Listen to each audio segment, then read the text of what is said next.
ભાવનગરના ગુંદી કોળિયાક ગામે રહેતા ઇકો કારના ચાલકે દારૂની ડિલિવરી કરવાની ના પાડતા બુટલેગરોએ માર માર્યો હતો।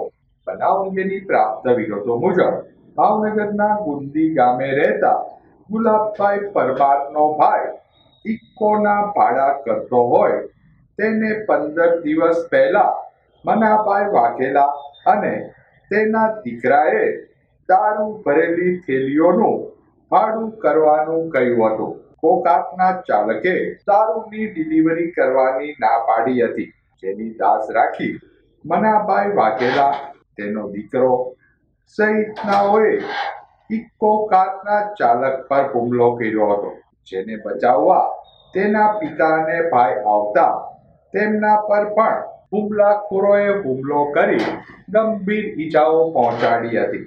તમામ ઈજાગ્રસ્તોને સારવાર અર્થે સરટી હોસ્પિટલમાં ખસેડાયા હતા। બનાવ અંગે પોલીસે ગુનો નોંધી વધુ તપાસ હાથ ધરી હતી। મારું નામ ગુલાબભાઈ અમરસિંહભાઈ પરમાર છે। મારું ગામ ગુંદી કોળિયાક છે। આજે અમારે અને અમારા પરિવારની સાથે એક જીવલેણ અમારી સાથે હુમલો થયો છે।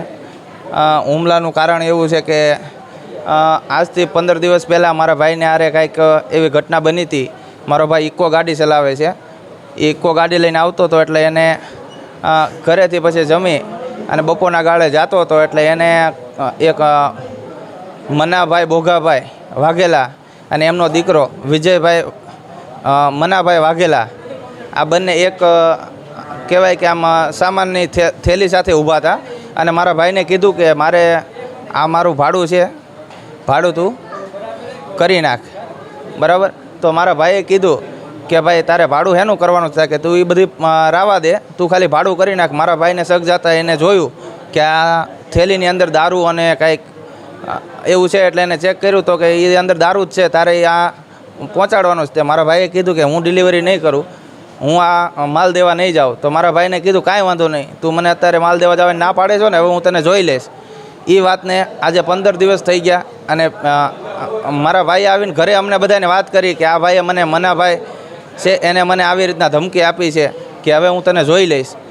પછી આજે મારો ભાઈ જ્યારે સાંજના સમયે સવારથી તો જો કે ઇકો ગાડી લઈને ફેરો મારવા ગયેલો હતો પેસેન્જરનો, અને સાંજના સમયે ઘરે આવતો તો તેના ઉપર જીવલેણ હુમલો થયો અને એને ઇકો ગાડી ચલાવીને આવતો હતો એટલે તરત જ એના પર પાઇપ વડે હુમલો કરી કાચ તોડી મારા ભાઈને તરત બારો ખેંચી અને એને ધોકા વડે અને એની પાસે કાંઈક ઓલું એક તીક્ષ્ણ એવું હથિયાર હતું કે આમ એના વડે એનાથી જોખમ ભર્યા ઘા કર્યા છે મારા ભાઈ ઉપર। અને આ ઘટનામાં આમ તો 30-40 જણા હતા, પણ 8 જણા જે હતા ને એ મુખ્ય આ ઘટનાને આમ કહેવાય કે મારા ભાઈ ઉપર હુમલો કરતા હતા। એમાં એક તો મનાભાઈ બોઘાભાઈ વાઘેલા હતા, એમનો દીકરો વિજયભાઈ વાઘેલા અને વિક્રમભાઈ, એમના બંને દીકરા નિતેશ અને જીતેશ, અને મુન્નાભાઈનો દીકરો મનાભાઈ બોઘાભાઈ દીકરો અને એમના ભાઈ નાના, એ પણ આ ઘટનામાં સામેલ હતા।